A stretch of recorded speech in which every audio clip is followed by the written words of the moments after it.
Hey everybody, welcome to another episode of Purple Insider. Matthew Coller here again with CBS Sports draft analyst Chris Trapasso. And Chris, I've been given new life by the reports that the Vikings are not currently pursuing Aaron Rodgers, and we can move on from the conversation and back to what we do best, which is draft simming and mock drafting and breaking down the biggest storylines in the NFL and surrounding the Vikings regarding the draft. So I am quite excited to get into this. Where are you at in your process? Because the draft is still a month plus away. Do you feel like you're getting more confident about how the board is going to play out? I saw you just dropped a first 3-round mock. Very impressive. Where are you at in draft season? Okay, I feel pretty good. I'm slightly ahead of where I normally am at. I just spent a lot of time today with more evaluations of like the mid to late round guys, finalized grades, like guys that I have a comparison for, a scouting report, a grade. I'm at 202. I'm hoping, I've been trying to parse it out. I'm very methodical with this. If I do like 3 or 4 a day, which I can do, even with my work at CBS, I want to get to 250 by April 1st, and then just reach out to any other draft analyst. Hey, who's a pro day circuit guy that tested well? Who do you think could get drafted that we haven't really heard about? That's what I like to do to try to get 300 or as many as possible. The 3-round mock draft came out Wednesday, like you mentioned. So to have some of those with trades, we have, like, my favorite word, we have crystallized the needs for teams after free agency a little. And I will say this too, this is not answering your question, but I think the Vikings made the right decision not pursuing Aaron Rodgers and signing him. Could it have worked? Is there a place where I could squint and envision Aaron Rodgers doing well in Minnesota? Yes, but I think it was an unnecessary risk had they signed him, because there also is an alternate universe where by week 3, he's blaming Justin Jefferson and throwing him under the rug and calling out Brian Flores for blitzing too much. So I think the Vikings made the right choice. And my draft process is going pretty well. I'm just tweaking little things like size grades that I had too long at pre-combine that I now see a guy has shorter arms, things like that, like very much minutiae now, but it's all important to get to that final product in April. And just to make a point on the McCarthy thing, as if I haven't made enough already with Aaron Rodgers in the last week, but there's uncertainty about everybody when it comes to coming out of the draft and stepping into a position that is so important for a team.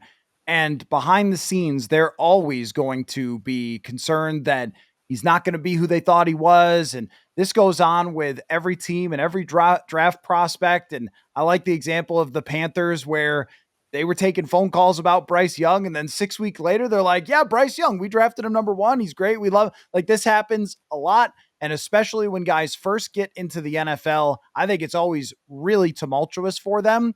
And with JJ McCarthy, how he performs in the offseason program will matter to them. And that, I think, is why some of these reports didn't totally close the door on Aaron Rodgers, because they will want to see how he looks in this OTAs and the mini camps and how he handles himself as QB1 and going into training camp.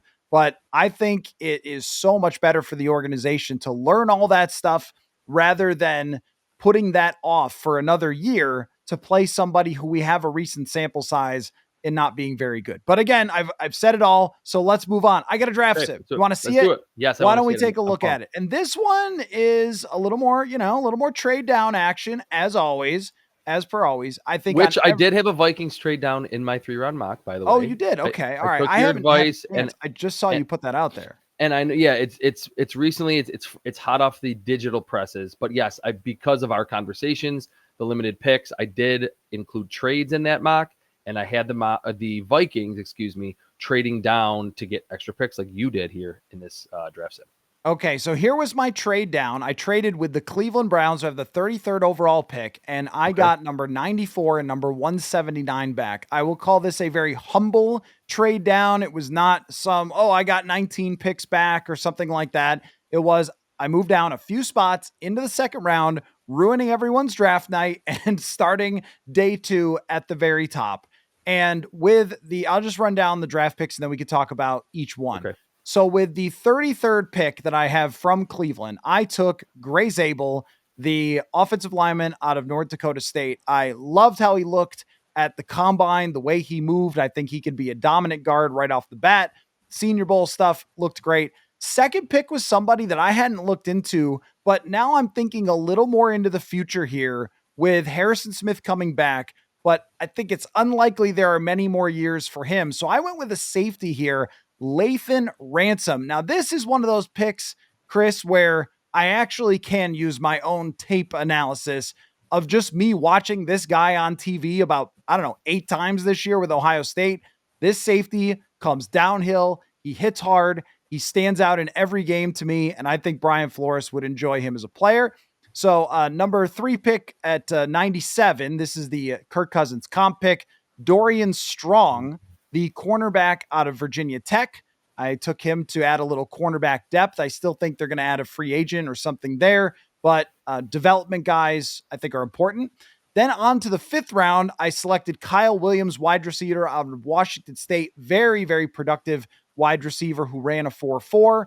Then in the late rounds, Tonka Hemingway, because his name is Tonka Hemingway. He's a defensive tackle, productive on the older side, but put up really good numbers. And then just for you, because I knew that we would be breaking this down together, Bayshal, is it Bayshal? How you pronounce it? I've heard Bishal and I've also heard Bayshal. So I just say Bishal Tootin. I kind of like blend Bishal the two. Yes, the running back out of Virginia Tech who went berserk at the NFL Combine and was one of the fastest players there. So that is the draft sim. Now, you tell me, how would you grade that draft sim? Not quite as good as I believe last week's or the previous few that we've done. I would say in the B to B plus range. I think that's a little early for Ransom from Ohio State. And the one reason I'll explain or why is the tackling numbers, his tackle efficiency was not extremely high. Now, what would be better, which I'm just remembering back to last week, we did the draft sim together so we could see who's available and kind of collaborate on that. I would assume there would be safeties in round. Was that round 2 or round 3 or round 3? That was round 3. Yep. That was the round 94th 3. Overall pick. Probably a few safeties that I have graded higher. I think I have, I'm trying to look here at my scouting grade book.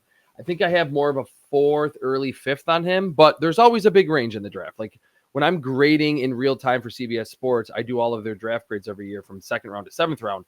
I'm not a super stickler where if like a guy goes at the end of the 3rd and I have him early 4th, I give it an F. Like I understand that there is a range. Dorian Strong is probably the best value pick outside of Tootin, which I don't think he's going to last until the 6th round.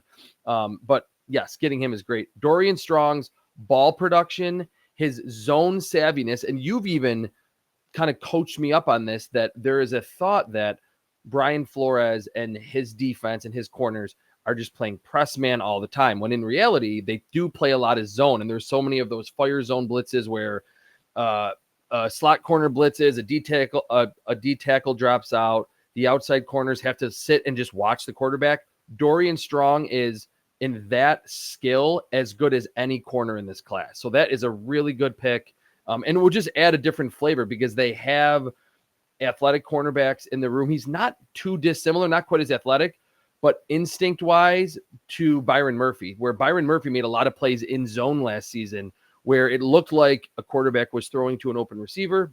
Suddenly, Byron Murphy jumps in front. He peels off his assignment, makes the interception. Dorian Strong is that type of player. And then, Kyle Williams, such a productive player. You couple that with, I don't want to say elite level combine, but running 4.4 flat, big time vertical, broad jump, like 5'11", 190. He's kind of that perfect. Start him as a niche guy, getting down the field. Let him learn from Jordan Addison and Justin Jefferson running routes. But in the meantime, you could just throw him deep balls and you can get him the ball in space as just, I mean, of course, you're not going to force feed him the ball with Jefferson and Addison on the team, but he's kind of like Amir Smith-Marset or a wide receiver 3 or 4 that in time can become a who's the former Buffalo and Miami wide receiver, KJ Osborne type.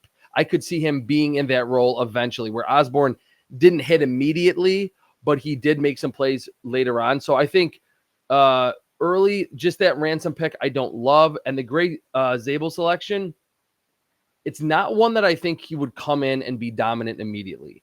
But I think they need to raise the floor from Ed Ingram, who they traded smartly. I mean, we kind of were skeptical of that pick right away and didn't love the fit.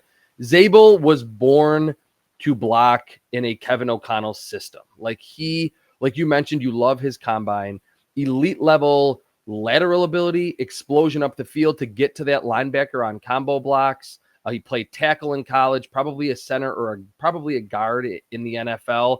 And give him a half a year, a full year, even 2 years to just add weight, get stronger.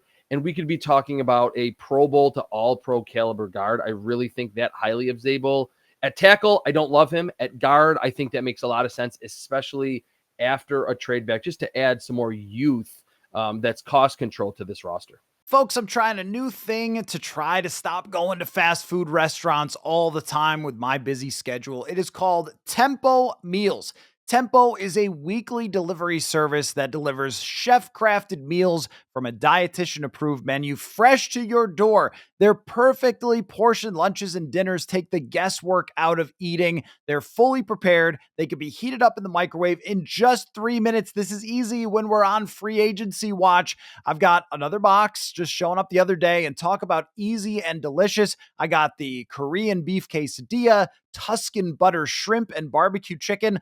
All of them were easy, super quick to make, and not all of them have to be chicken and beef. They've got tons of different options for you. For a limited time, Tempo is offering my listeners 60% off your first box. Go to tempomeals.com/Purple Insider. That is tempomeals.com/Purple Insider. 60% off your first box. Tempomeals.com/Purple Insider. Rules and restrictions apply. So let's divert for a second here, because actually we've got some breaking Vikings news. Ooh. As we speak. The Vikings have signed wide receiver Rondale Moore. Ooh, draft crush. We were just talking about how that wide receiver position could use a playmaker, somebody who has some explosiveness, and Rondale Moore has explosiveness in spades. The only thing is that on paper, he is not turned into this crazy yards after catch guy who is what, who is the guy? Miles Austin. Isn't it Miles Austin who everybody loved? No, who is the guy?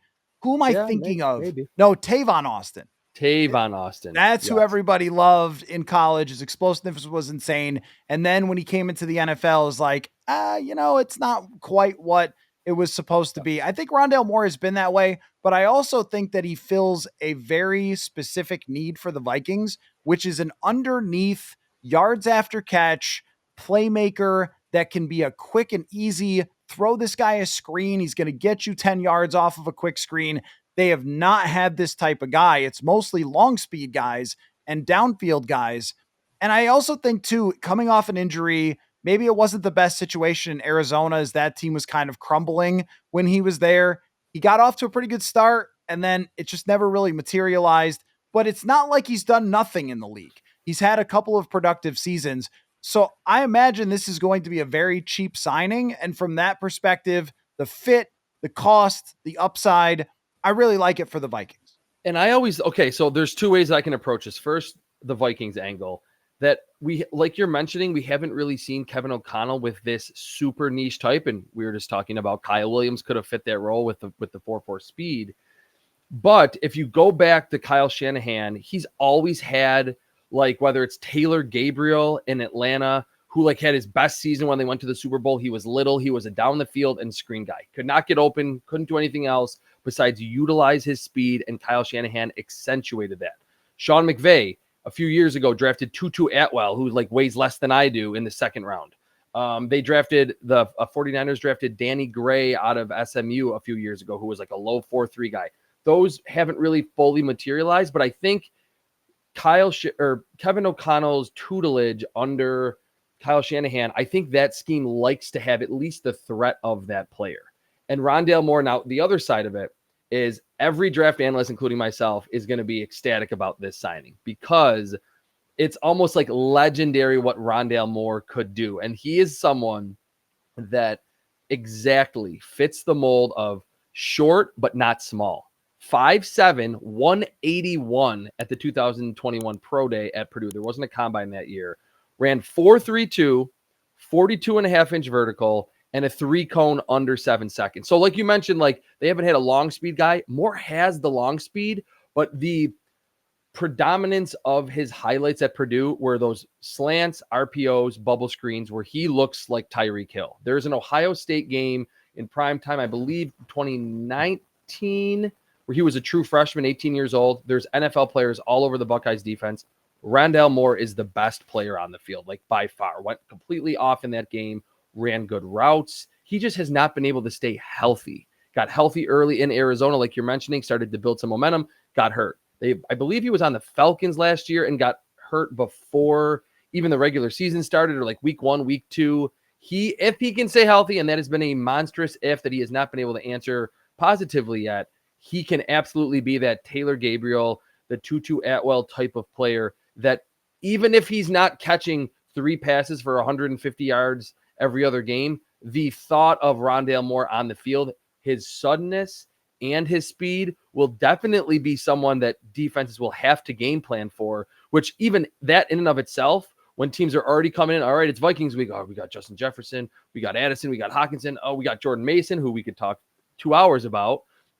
Aaron Jones. Now suddenly we have a 4-3-2 guy who, if when healthy, can take the lid off of any defense down the field or turn a bubble screen into a 60-yard touchdown.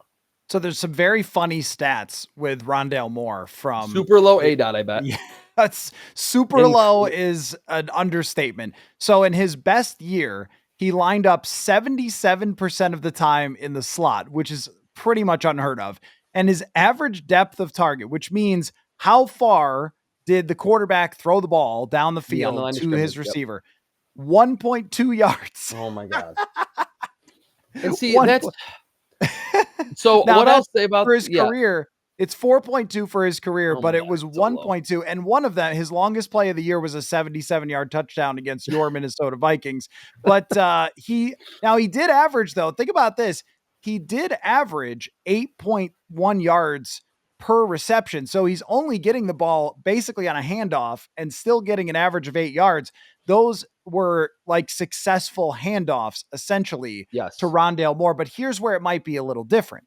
If the Vikings run everything downfield, as we know that they do, and intermediate, and there's so much threat of going downfield, and you have someone with more space than he might have with another team, there is a possibility of being more successful. In the following season, he did average 10 yards a catch with an average depth of target of 5 yards. So if he's average, I mean, honestly, if he puts up a season that's 40 catches, 400 yards, 10 yards a catch, I mean, that's great on this team. Yes, right? For sure. Well, that was the biggest thing that like I said, and I can't stress this enough. Rondale Moore is a draft Twitter legend because of how small but chiseled he was and what he did to Ohio State at 18 years old. And then the crazy pro day that he was like everyone's favorite, like day 2 wide receiver in Arizona. If I remember correctly, I believe he had DeAndre Hopkins there for a little bit of time, but got injured so early on that he didn't have a lot of space to operate underneath. And he's one where you see that he's literally not even 5'8", but he's 180 pounds. From his film at Purdue that I still remember like 7 years later vividly, they did certainly get him the ball on screens and all that. He was running legitimate routes from the slot, and there is no reason to say or to think that Rondale Moore can't run one of those jerk routes where you go toward the sideline, plant, and then come back inside, that we see those possession slot receivers like a Josh Downs run all the time. He has that suddenness, and he has that capability with the football in his hands. I think he absolutely could be the 40-catch, 450-yard wide receiver if he can stay healthy. And like you're saying, at this point, this quote-unquote late into free agency, it's going to be a cheap deal, and it's certainly worth the potential reward if you can get him to not get injured in 2025. Some of the college stats are also comical with Rondale Moore. Like he only played, you were talking about this, but he only played 3 games in 2020. And one of them was a 15 catch performance. I remember that against Minnesota. So Vikings fans will definitely remember this guy a lot more than other fan bases because he shredded them always and forever. If a guy did something great against your team, they're going to look into him. But here's what I like it for. I like it for if you are going to take a swing at somebody, and we could circle back to my draft sim, but I've got more guys like this to ask you about. If Sure. you want to take a swing at somebody who has done some cool stuff in the league and has had at least some explosive plays, has fit into a role on an offense and been a contributor that could be even more than that and is still young, that's perfect for second, third wave of free agency. Now, let me have you break down this one. Jeff Okudah, another draft guy that Mhm. everybody lost their minds over. And I got to say, when a guy plays for Ohio State, I'm probably going to see a lot of them because they play the Gophers and they're on Big Ten Network or they're on the major networks all the time. I remember thinking of Jeff Okudah like, whoa, this is going to be the next great corner in the National Football League. And he was drafted like that. I thought, this is Patrick Peterson. Like, this guy could do anything. It hasn't worked out. So the Vikings are taking a flyer on him. What do you think of that? Um, I like the idea. Truly, I like the idea of Rondale Moore, so to speak. And just quickly on him, and then I'll transition to Okudah. He's only turning 25 in June. So, like you said, Oh, he's yeah. legitimately super young for being in the 2021 draft class. Not even 25 yet. And no disrespect to Jalen Naylor, I like the fact that the Vikings do not have this type of player already on the roster. Had they Yep. picked some speedy guy in round 6 last year, like, okay, give that guy the opportunity. He's in the system. They don't have that. So that's why I like this more. The Jeff Okudah problem that he's had, it's similar to Moore in that he got injured as a rookie and that he was someone that I'll say I certainly missed on him, and almost all of draft Twitter missed on him. He was the number 3 overall pick that year by the Lions. And it was like, you looked at everything. You watched the film, you looked at the measurables. He was long. He was like 6'1", over 200 pounds, crazy combine, all the production that you would want to see. And it just never really worked. When I remember, I don't know if I think I wrote an article about like what was going wrong with him even in year 2. His press coverage at the line, it was almost like, and this is no disrespect to the Big Ten receivers, but he was able to just smother Big Ten receivers at the line of scrimmage. Length, decent quickness. In the NFL, it was like he was getting lost in those first 5 yards far too often. And then it kind of felt like Jeff Okudah was in like chaos mode. Like he just literally completely abandoned fundamentals and was recovering and chasing when normally he was on top of the receivers and could kind of dictate where they were going to go, reroute them in those first 5 yards. So that is what he's someone that's a cautionary tale. And ironically, in my backyard, Kyer Elam was the same way. That at Florida, he was so good at just getting those 2 hands on the receivers in press. But then in the NFL, when he couldn't do that as frequently, because even the Mike Evans of the world and the Justin Jeffersons of the world, who are bigger, are really good beating press at the line. If you don't have that natural mirroring ability to follow with your athleticism, then you can be in trouble as that, press man specialist. And I can't say that I've watched an insane amount of Jeff Okudah film the last few years. But I do think that the fact that he's still in the league, despite not really playing particularly well, speaks to his measurables and his traits and the fact that he was the number 3 overall pick just a few years ago. Well, he just hasn't played a lot. I don't Yeah. know where you would get this film. He hasn't Yeah. been on the field. I Injuries mean, too. yeah, he's got the injuries and he had, of course, you're never going to believe this, a really good game once against Justin Jefferson. Come on. And so, yep, every time. I totally agree with your breakdown that Rondale Moore could come to the Vikings and be a serious asset for them. He could get 40 catches, 400 yards, a couple of touchdowns. He could be a red zone weapon for them. They could use him on end arounds. They could use him on punt returns. They could do some stuff that they wanted with Brandon Powell, but it never really came to fruition. Mm-hmm. And that gadget type of player, if they threw a screen to a wide receiver last year, just forget about it. It was going nowhere. They do have to get some people to block it up, but for him, that lightning speed can do something for you. And if he's healthy, then you're good to go and he can fill a role. It's a role that I've wanted them to fill. With Jeff Okudah, it isn't pencil this guy in, he can fill a role. It's you never know. I get there's a lot of Yeah, that. no, sure. And the league loves you never know. The Vikings love you never know. They brought in Ross Blacklock and Marcus Davenport. Like they've done this dance. The biggest thing about this Jeff Okudah signing is in past years when they didn't have salary cap space, this would be someone they'd have to have succeed. Start, They would yeah. right. They would be like, oh yeah, it's a reclamation project that we actually need to work out. And think about that was even the case with Marcus Davenport. It was like, here's a reclamation project that actually he needs to start at outside linebacker for us, or we're kind of in trouble. And guess what? They were in trouble. So with Okudah, it is a zero risk type of thing. They can bring him in, see what they can make of him. And you just don't know with Brian Flores. But the fact that he made his bones and came into the NFL as a top guy, as a press man corner, is just not how the Vikings really play in the secondary. So he's going to have to learn to do something, I think, different than people drafted him for. Maybe there is something there. I kind of doubt it, but it's worth rolling the dice for no downside. Agreed. And what I would say is it makes sense because the traits, the combine is there. He can still run, he can still move, and he can't really play press man. So you might as well try him and say, look, we're going to have your eyes on the quarterback to use that 6'1" height and your length that you have, and maybe get your hands on the football, maybe start to teach him some zone savviness, because the press man experiment, and I heard this exact same thing for the last 3 years in Buffalo with Kyer Elam, just didn't work. Like he was not an NFL caliber, starting caliber, or even backup caliber press man guy. That's how it's kind of with, the third team in 3 years and the fourth team in his career. Jeff Okudah just can't do what was apparently a specialty of his coming out of Ohio State. And that's why the draft is so darn difficult to figure out. But I am feeling like, and if you look at the data, it's insane how much it's changed from man to zone. That a few years ago, everyone's still looking for that Xavier Rhodes, lock it down, big, lanky, shutdown guy. And now a lot of the colleges are not playing man to man in the same amount. So everybody's coming out with more of zone concepts being taught to them. And it's rare, even when you look at it, it's so rare, like a Patrick Surtain. He deserves to win defensive MVP because if you have a lockdown guy, holy cow, is that valuable. But so few teams even have that. We just do not see Darrelle Revis come out anymore. And that's what Okudah was supposed to be. But then sometimes the league changes, and when a guy was drafted to do something else.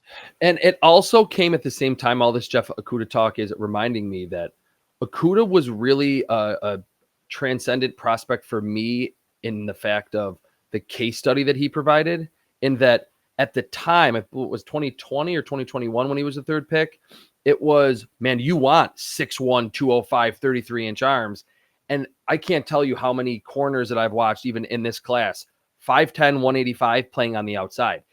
Like he came into the league right when, and not that he's the only example, but right when the Jordan Addisons of the world and the Tank Dells and the Deontay Johnsons, those are the three that always pop into my head because they were so light, were playing on the outside. And it was like, what? Like, this is not where you're supposed to be. You need to be 6'2", 210 or above to play on the perimeter. So thinking back to that early Lions film, even in his second season when he came back from injury, Okudah was just literally too big and just not twitchy enough to deal with the quickness in those first 5 yards from all of these lightweight corners. So beyond what you have astutely pointed out, that college is so much about zone today and trying to be complex that way, the corners are just smaller and lighter to literally and figuratively mirror the wide receivers that they're facing. Ted McMillan in this class is like, whoa, he's 6'4", 220. All the other receivers are tiny, and Travis Hunter's barely 6 foot and 185 pounds. So that's why I think Okudah was such a weird fit. He just came into the NFL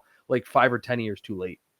Okay, let's skip back to what we were doing, but great breaking news analysis there. Yeah, that was Chris. fun. Really Normally appreciate it happens right when we get done, and it's like, oh man. So the fact that it actually went down during a podcast and we could jump right in, and they were two like pretty marquee draft prospects, was actually a lot of fun.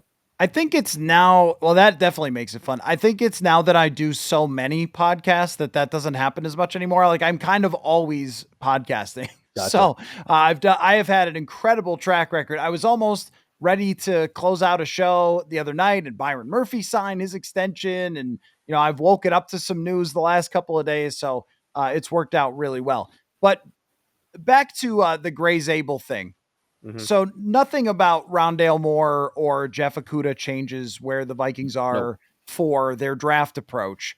And I don't mind if Blake Brandel continues to have at least a say in the left guard competition, because he was pretty good when Christian Darrisaw was in there. And then he was not pretty good when Christian Darrisaw was not in there, which makes a lot of sense. I mean, especially in the run blocking when they use a lot of duo and stuff together, and Cam Robinson is just not good at run blocking at all. So I'm okay with him in a competition, or if he's got to take that spot, well, they develop Gray Zabel. They didn't play Brian O'Neill right away. It was fine. You actually want to be in a position where you don't have to play someone like that right away. But here were my other options. So you could tell me, would you prefer the stout but maybe raw left guard over some of the other guys that I could have picked, including Tyler Booker? Now, has your opinion changed significantly on Booker since the combine, or are you still kind of looking at that like he might have limitations? I think he has limitations. I saw some of them on film. I didn't think he was going to test through the roof, but I didn't think he was going to test like barely an NFL caliber athlete, even though he is big. But what was so interesting about this quickly, there were like 5 or 6 other like 6'4", 330 pounders that tested like through the roof that were playing tackle. So it wasn't like he was Orlando Brown that was 6'8", 350. And you're like, oh, okay, well, he's gigantic. So yeah, I think second, third round for Tyler Booker makes a lot of sense. But previously there was a lot of first round buzz for him going into the combine. This is another, and we love this every year. We're trying to catch on to the draft trends and stuff like that, and where the league is going. It's one of my favorite parts because you love those conversations, and so do I. I think in the future, and starting now, most of the guards taken in the NFL will be tackles. I think most of them will be college tackles, because the athleticism and the quickness and the speed on the inside is so much increasing with the defensive tackles. Look at the defensive tackles coming in this class. It's just sub 540s, guys who are jumping 35, 40 inches. It's like, okay, they are getting so freakish, so powerful, so fast. You need tackle athleticism to move inside and take on those guys. Maybe that's no, it's not. And trend. A quick segue. I mean, that's still the one position guard that I should watch some more guys on, like as I get from 202 to 300. But truly, the only legitimate guard, and ironically, he had to play tackle this season after his teammate got hurt, that I really am excited about in this class that is a true guard is Donovan Jackson from Ohio State, who I've sent to the Vikings in a couple mocks. All the rest are tackle converts. Like there's not another Connor Colby from Iowa, who some of the Big Ten fans that are listening might know. Beyond that, I think Tyler Booker is fine. Do I think he's Trey Smith 2.0? No. I mean, Trey Smith's workout was insane. So I think you're really onto something there, because not that one draft class can totally seismically change the entire NFL, but you're right. Just look at the D tackles compared to literal players that they are going to be facing as rookies in this class. The guard position, strictly classic guards, is Donovan Jackson and not a lot else. Okay. So one of these players is a guy that you had going to the Vikings in your mock, and I want to talk about your mock, so don't give that away. Okay. Here's the other players. That was a lot on Tyler Booker. I'm just going to give you the other players and tell me if I should have drafted one of these guys instead. Tyleik Williams, the defensive tackle from Ohio State. Xavier Watts, the safety from Notre Dame. TJ Sanders, defensive tackle from South Carolina. Siobhan Ravel and Trey Amos, the two corners that I like a lot. Jackson, you just talked about. Omar Norman Lott, the defensive tackle from Tennessee. And then Darian Porter, the corner. I think there's a point to be made here that I like so many of those guys for the Vikings that they could have traded down again from where I was at. I could have done another trade down and still been totally fine. Well, I think you were looking at your screen, but I was literally like, man, that I like him. That's good too. I would take him. So they absolutely could have traded down again. It feels like you mentioned a couple corners. Now, this is just how I have them graded. I feel like after Darian Porter and Trey Amos, if we're going to count, obviously Travis Hunter, Siobhan Ravel, I like Ben Morrison a lot from Notre Dame, Maxwell Harrison from Kentucky, then Darian Porter, Trey Amos, Azarie Thomas from Florida State could be in that group. After that, and there's obviously Will Johnson, but after that, I think there's a pretty big drop off. So if you still have 2 or 3 of those corners available, and that's what you want to address, you could trade down.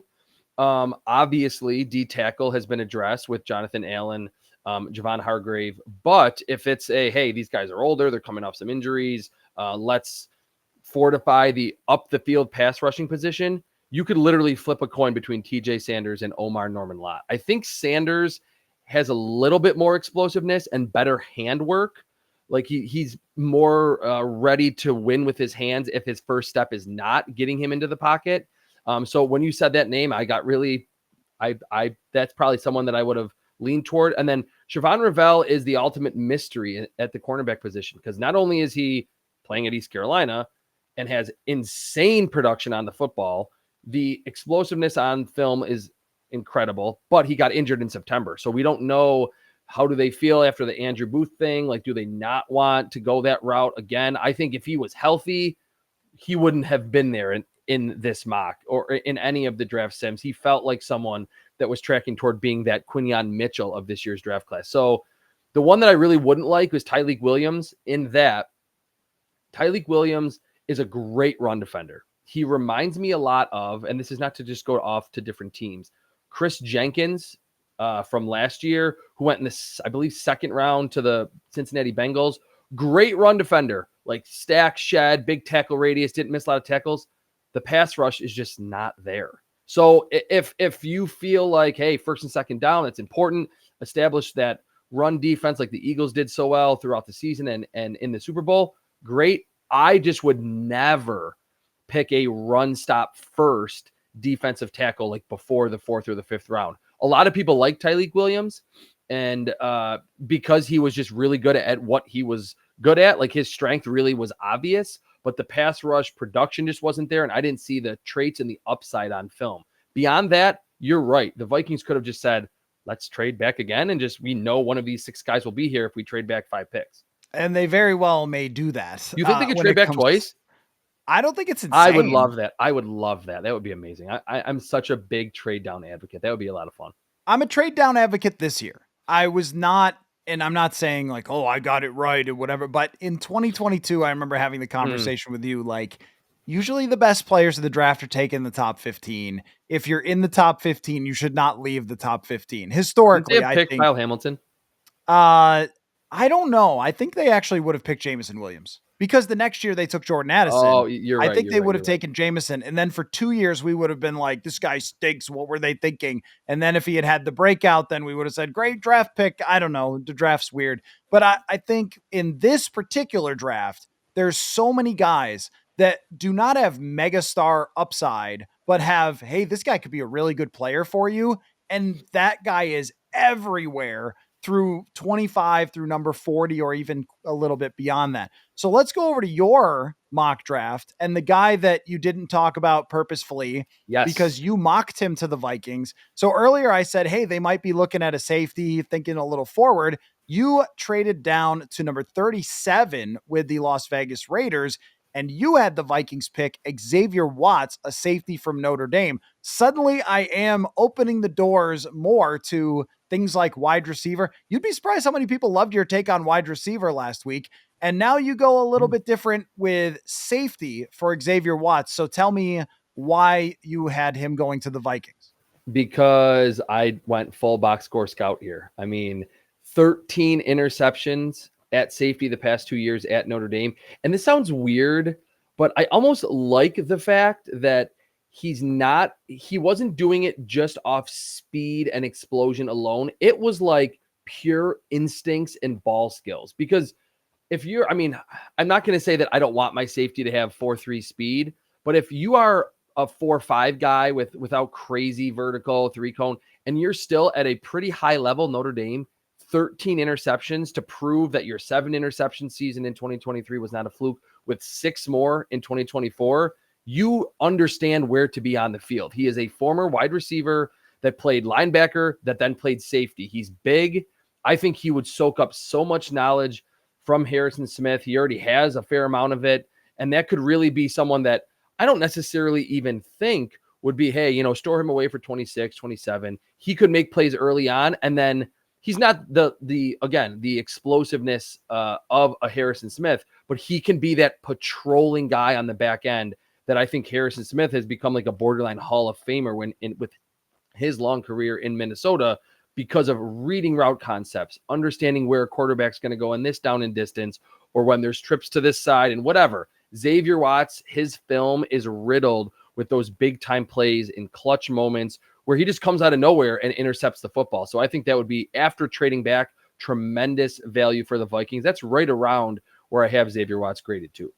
See, what I would have told you 3 weeks ago, I would have said, dude, they just need other stuff. They just need other guys. And the fact that they have filled up a lot of these positions, corner is still of a need in my mind, but the fact that they went out and got defensive tackles, they got the offensive line mostly shored up on the interior.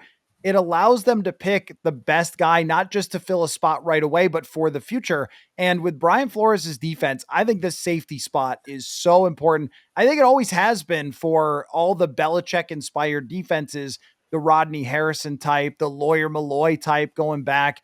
And that's what you're looking for. And I'll say about the production, the most thing that correlates to success in college and success in the NFL. And there's nothing that's ever perfect, of course, but it's production. Of course it is, right? If you are a good football player there, you could be a good football player in the NFL. We don't have to think hard about that. Your next pick with the trade, you got 68. Love that.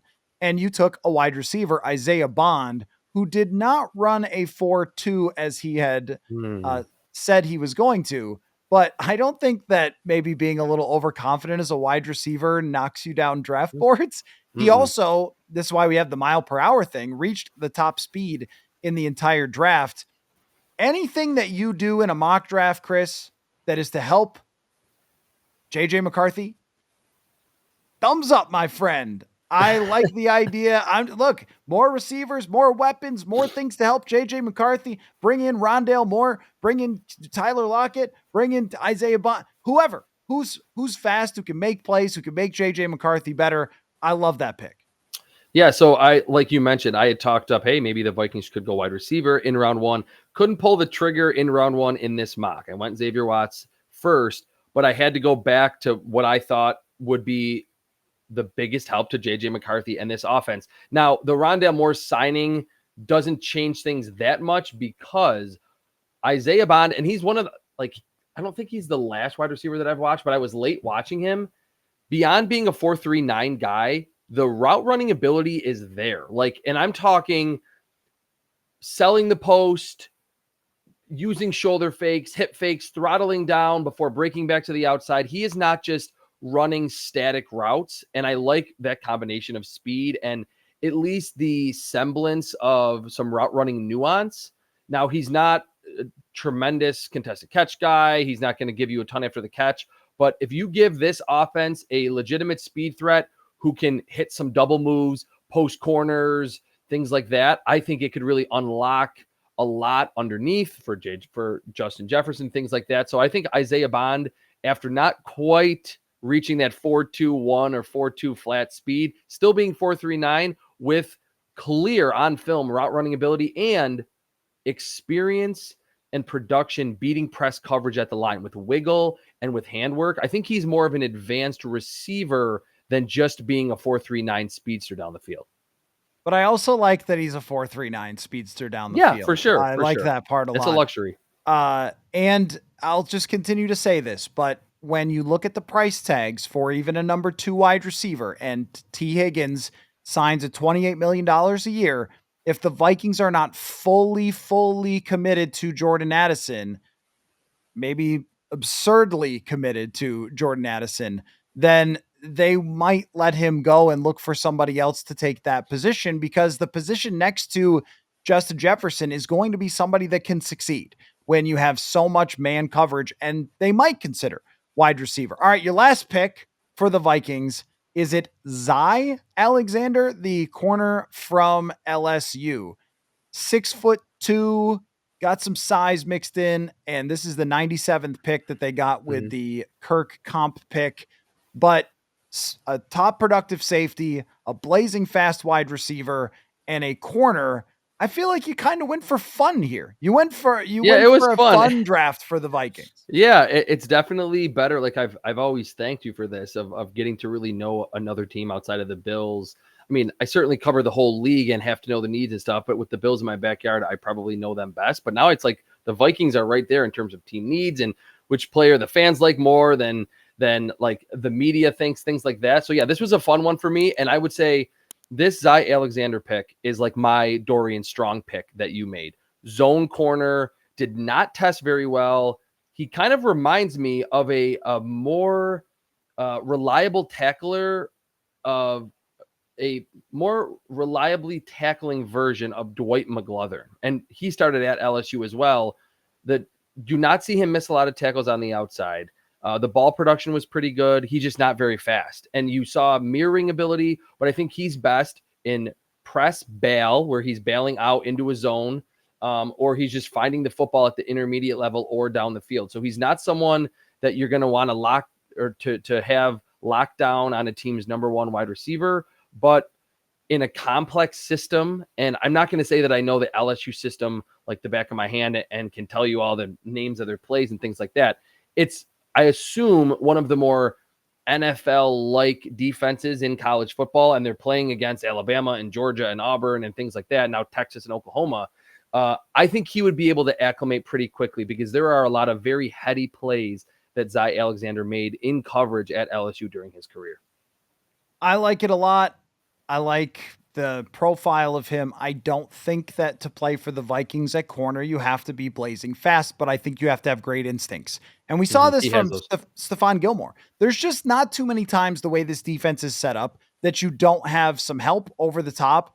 And occasionally they would get roasted, but the 40 times of Shaq Griffin and Stephon Gilmore and Byron Murphy Jr. are combined probably the slowest in the entire league last year. And they were a top 5 defense.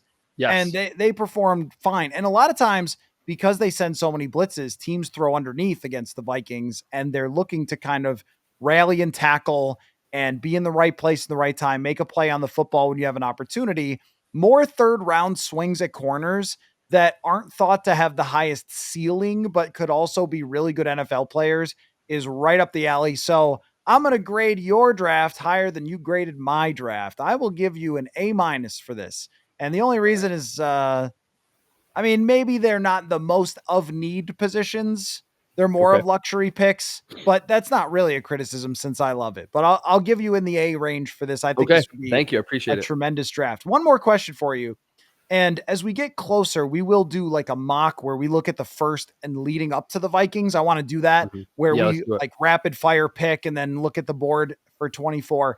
But just to look at the top real quick of your mock with Cam Ward, the fact that the Titans didn't do anything at quarterback, they didn't go out and get Sam Darnold, they didn't trade for Geno Smith, they are in no conversations, it seems, with Russell Wilson.